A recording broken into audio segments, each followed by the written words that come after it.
Chapter 7. Sharing the Magic. Over the next few weeks, Maya read many more books from the special collection. She traveled to the future with a space explorer, solved crimes alongside a clever detective, and helped a young wizard learn to control his magical powers. Each adventure taught her something new. She learned about courage, friendship, problem-solving, and the importance of helping others. But most importantly, she learned that the real magic wasn't in the books, it was in her imagination and kindness.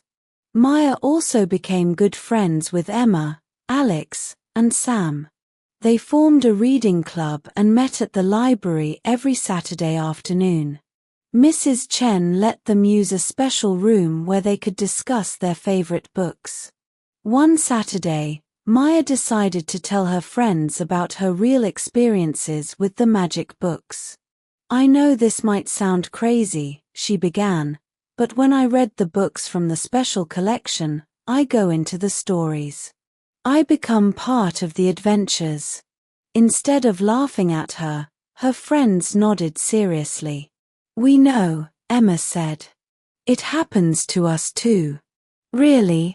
Maya asked, surprised. "Of course," Alex said. "I thought everyone knew that's how the magic books work." "Why didn't you tell me before?" Maya asked. "Mrs. Chen told us that people have to discover the magic for themselves," Sam explained. "If someone tells you about it before you experience it, the magic doesn't work." Maya felt even closer to her friends now that they shared this special secret. "Have you ever wondered why Mrs. Chen have these magic books?" Emma asked. "I asked her once," Alex said. "She told me that long ago, she was just like us, a young person who loved to read and go on adventures. Someone special gave her the books and told her to share them with other young people who believed in the power of stories. So someday, we might have to take care of the books too?" Maya asked. "Maybe," Sam said. "But that's a long time in the future.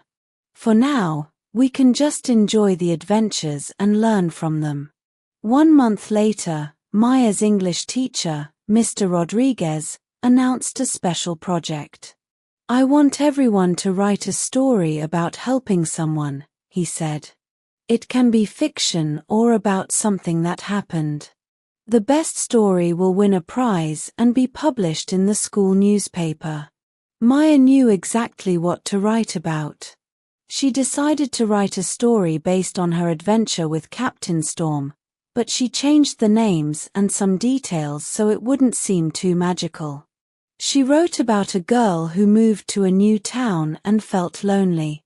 Then the girl read a book about pirates and dreamed that she helped a sea captain save an island from bad pirates. In the dream, the girl learned that the best way to solve problems was to be creative and kind instead of fighting. Maya worked hard on her story, making sure it had good descriptions and an exciting plot. She also made sure it taught an important lesson about helping others and solving problems peacefully. When she finished writing, she read it to her parents. "This is wonderful, Maya," her mother said. "You're becoming such a good writer. Where did you get the idea for this story?" her father asked. "From reading adventure books at the library," Maya said, which was true. The next week, Mr. Rodriguez announced the winner of the contest.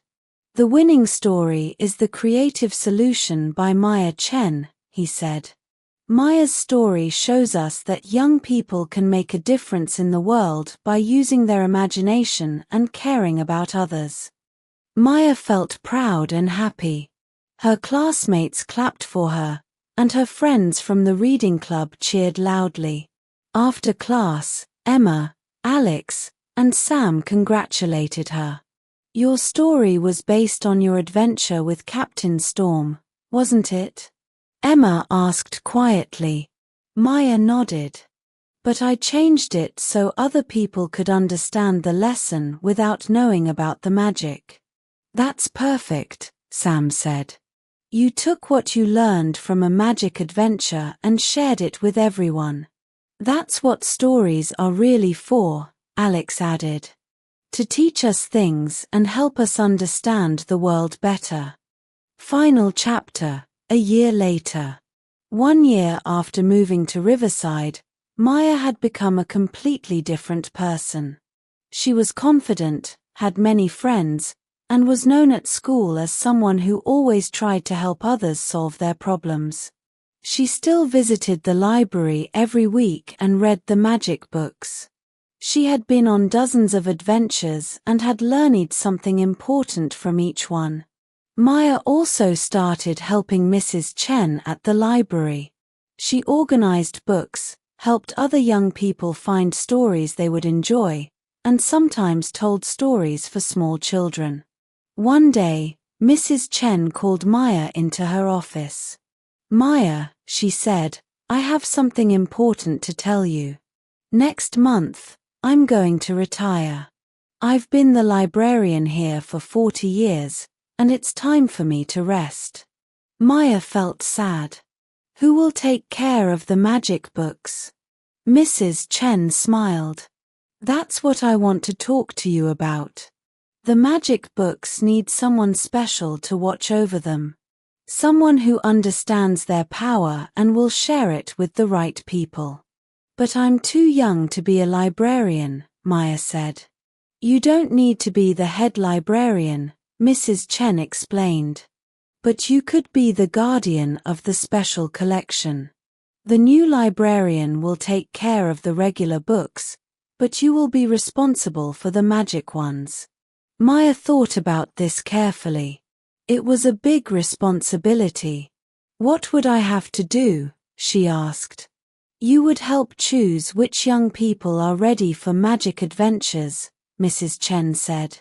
You would take care of the books and make sure they're used wisely. And someday, when you're older, you will choose someone to take your place. Maya felt excited and scared at the same time. Can I think about it? Of course, Mrs. Chen said. Take all the time you need. That evening, Maya talked to her parents about Mrs. Chen's offer. She didn't tell them about the magic, but she explained that Mrs. Chen wanted her to help take care of some special old books at the library. It sounds like a wonderful opportunity, her mother said. Mrs. Chen must trust you very much. It would be a good experience for you, her father added. And it shows that you've become part of this community. Maya also talked to her friends from the reading club. They all thought she should accept the responsibility. You're the perfect person for this job, Emma said. You care about books and people, and you understand how important stories can be. The next Saturday, Maya gave Mrs. Chen her answer. I would be honored to be the guardian of the special collection, she said. Mrs. Chen hugged her. I knew you would say yes. You have the heart of a true adventurer and the wisdom to share that gift with others. Over the next few weeks, Mrs. Chen taught Maya everything she needed to know about taking care of the magic books. She learned how to tell which young people were ready for magical adventures and which ones should wait until they were older. The most important thing, Mrs. Chen explained, is to remember that the magic comes from the reader, not from the books. The books are just a way to help people discover the magic that's already inside them. On Mrs. Chen's last day as head librarian, she gave Maya a special key. This opens the cabinet where we keep the most powerful books, she said. Use it wisely.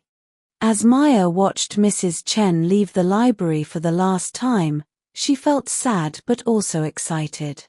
She was ready for her new adventure as guardian of the magic books. That afternoon, a shy girl about 12 years old came into the library. She looked around nervously, as if she wasn't sure she belonged there.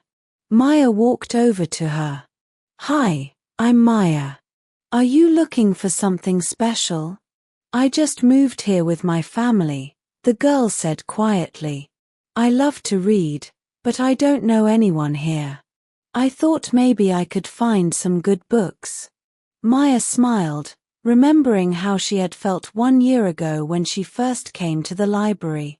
I think I know exactly what you need, she said, leading the girl toward the special collection. Do you like adventure stories?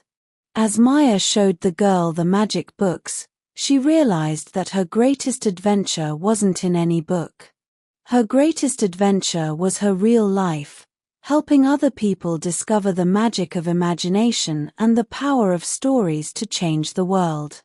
And so Maya's story continued, not as a reader of adventures, but as someone who helped others begin their magical journeys through the power of books and imagination. The end. Okay, English learners. Try to comment on your answers. 1. What did Maya learn from her adventures in the magic books? 2.